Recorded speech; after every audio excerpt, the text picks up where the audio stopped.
Hey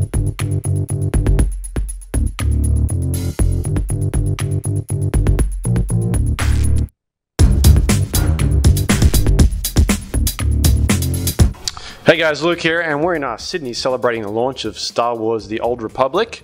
It's finally come to Australia. I'm here with Gabe. Can you tell me, I guess, what's taken so long? Well, a big priority is getting the game to fans worldwide that want to play it, but our top priority is to ensure that it's a quality experience for everyone involved. And so we have a focused, staggered, limited launch, North America and Europe.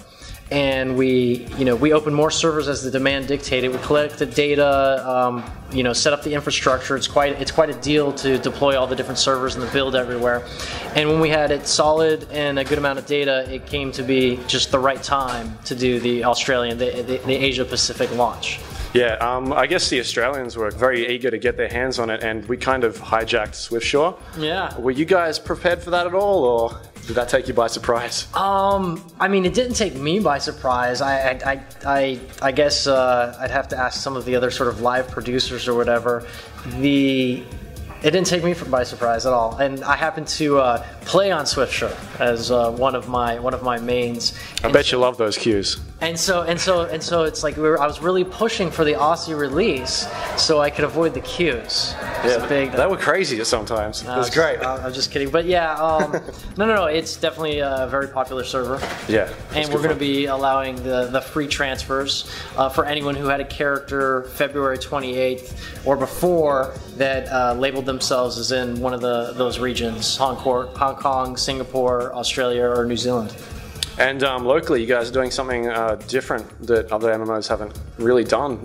For big releases, we've got a local server here in Australia. Yeah, a couple of them. It's in Australia. We have 3. Again, we're doing the staggered approach. So we have the 3. We have a PvP, an RP, PvE, and a PvE server.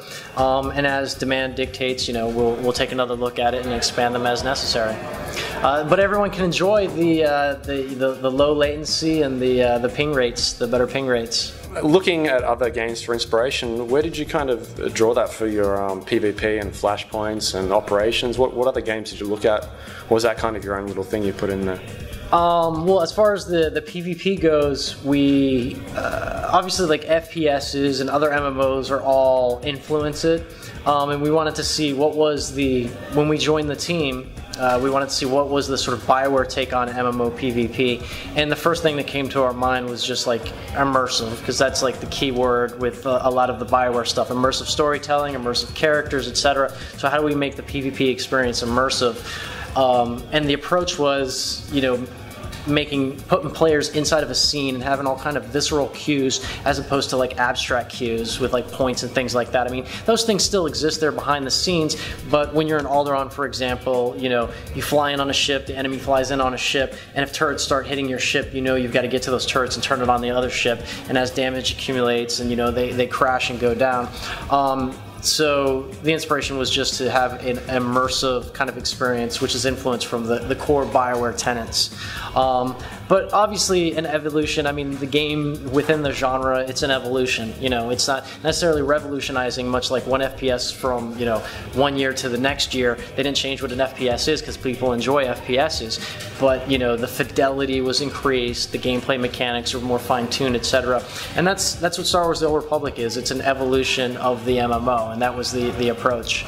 We're seeing a lot of MMOs go free-to-play now. What incentive does Star Wars have that, I guess, to keep players playing that game and not going to see something else that they don't have to pay for? Well, a big focus, well, first and foremost, I mean, there's just a tremendous amount of high-quality storytelling and immersive gameplay content. It's just a tremendous amount, hundreds and hundreds of hours, very unique stories for every class, a lot of unique stories per faction, and so I mean there's just a lot of content there available, and going forward and on our game updates, like we did an update 30 days after the game released, Rise of the Rat Ghouls, we introduced a new Flashpoint, new operation. Game update 1.2 is going to be even larger, and it's going to be a continuing of more content, right? Because like within the industry, like the sort of phrase is content is king. So we're going to keep introducing new content, expanding the story, continuing the story, as well as features.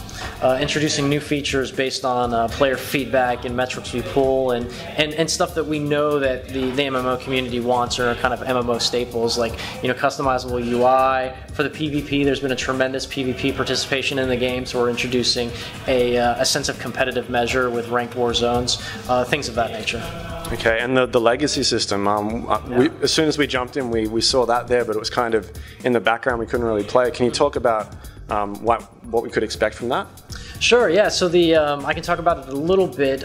Next week we'll be able to talk about it more, so we can always do follow-up if you want to do that. But the legacy system is about building your sort of lineage, like bringing your characters together. If you have multiple characters, bringing them together and establishing relationships between them, like father, sibling, etc., and how powers and different benefits are passed on. And the inspiration is like the Skywalker legacy, right? You create your legacy, and it's like, is your father a Jedi Knight and you're a smuggler, so then you're Force sensitive? Or is it like the inverse, and the Jedi Knight has sort of dirty tricks, kick type things? So there's going to be a lot of cool kind of passed down powers within the heritage and the lineage. There's also various different perks as far as just like building up companions and affection across different types of classes. And the archetypes and how those things are going to roll into other characters that you play and re-roll and stuff like that. So it's like, I'm talking vague, I know that. It's because next week we can get into a lot more detail, but that's the spirit behind the system. Fantastic. Now behind us it says, choose your side. Yeah. Which side? Which one we're going? We're going Republic. I like that choice. Yeah, it's a good choice. Yeah. No, my main is a Guardian defense spec. And my other character that I play quite a bit as well is the agent marksmanship, sniper marksmanship spec, because I wanted to hit sort of two different ends of the combat spectrum, if you will, because they are kind of polar opposites in a lot of ways. Mm-hmm. And that helps me sort of, obviously internally we play all the classes, we play them exhaustively, on the live servers I wanted to do that, so I have the kind of triangulation of all the combat experience in between, for the most part. I mean, there are exceptions. Oh, good stuff. Well, I've dropped about 170 hours into it already. Right. So everybody at home should jump in there and grab it. It's good fun, and hopefully maybe see you in some PvP servers. They've escaped, Master. You failed. No, Malgus. This is only the beginning. Yes. After 1,000 years, Korriban is ours again. Welcome home.